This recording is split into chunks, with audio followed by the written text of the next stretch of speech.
If there was ever a town perfectly suited to host the track and field Olympic trials, Eugene, Oregon is it. Cheat sheets, program. There's a free bandana for you from Nike. How can you go wrong with a place that calls itself Tracktown, USA?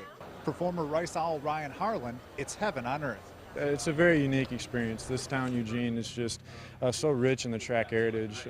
It's really a blessing to be here and experience it. I mean, even the decathletes, we were having third attempt makes at, 6'5", and the crowd was going crazy. You don't get that a lot of other places. For a community that embraces and embodies the track and field spirit, it's hard to fathom that it's been 28 years since the Olympic trials were here. On one hand, the Olympics seem so far out of reach, but on the other, they've never been closer. I was in second place. Third place was behind me by a centimeter. So centimeters, fractions of a second, they make a big difference. They make your nerves extremely bad. There's a fine line between having it all and having nothing at all. Historic Hayward Field is where hopes are born, but a cemetery across the street serves as an ominous reminder that it's also where Olympic dreams come to die. It's separated between living a dream and just seeing it fade, because it's not like you can just come out next year and do it again. You got to wait a whole other 4 years. For some people, this is it. I'm 29 now, so next Olympic team, I'll be somewhere sitting on the porch drinking coffee. It's the competition that makes it so good, right down to the last drop. From the track and field Olympic trials in Eugene, Oregon, Winston Dutchin, Local 2 Sports. Thanks, Randy. Hayward Field is still buzzing over Tyson Gay's near world record-setting time. He covered 100 meters in a blistering 9.68 seconds. Think about it.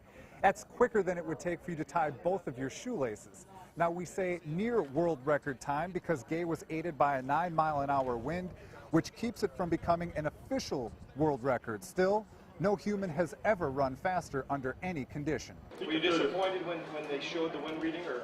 No, I wasn't disappointed. I was more focused on, making the team.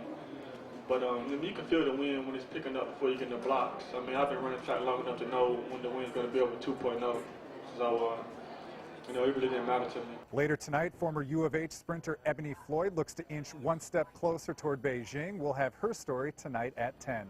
From the Olympic track and field trials in Eugene, Oregon, Winston Dutchin, Local 2 Sports. Just like the Olympic Games themselves, the word decathlon is Greek in origin. Deca meaning 10 and athlon meaning contest. But there isn't a word to describe Ryan Harlan's 4-year odyssey. After graduating from Rice in 2004 as the NCAA decathlon champion, Ryan entered the Olympic trials as one of the favorites, but a severe staph infection left him fighting for his life instead of a place in the standings. Miraculously, he still competed in the trials. In the back of my head, I was just saying, if I can walk to the track, I'm going to walk to the track, and, if I can walk to the track, I might be able to jog. If I can jog, I'll warm up and see what happens.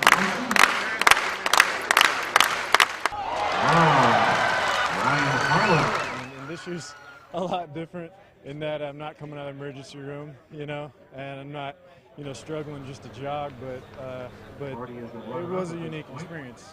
Ryan was born with bowed legs and has been battling adversity ever since. But not for 1 second has he been bitter about the hand he's been dealt. Rather, he's grateful for the experience, which has only strengthened his faith. It was tough, and maybe, some people wouldn't have chosen that, but in hindsight, you can just see how the Lord's hand was on it, and it definitely turned out for the better, even though it was a very hard, tough road.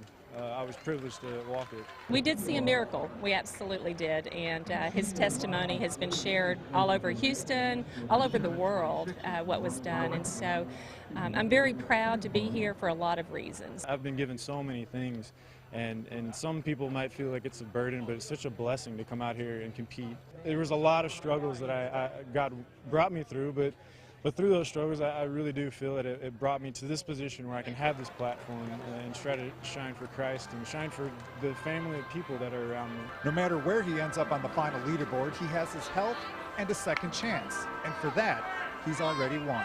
From the track and field trials in Eugene, Oregon, Winston Dutchin for Sports Sunday.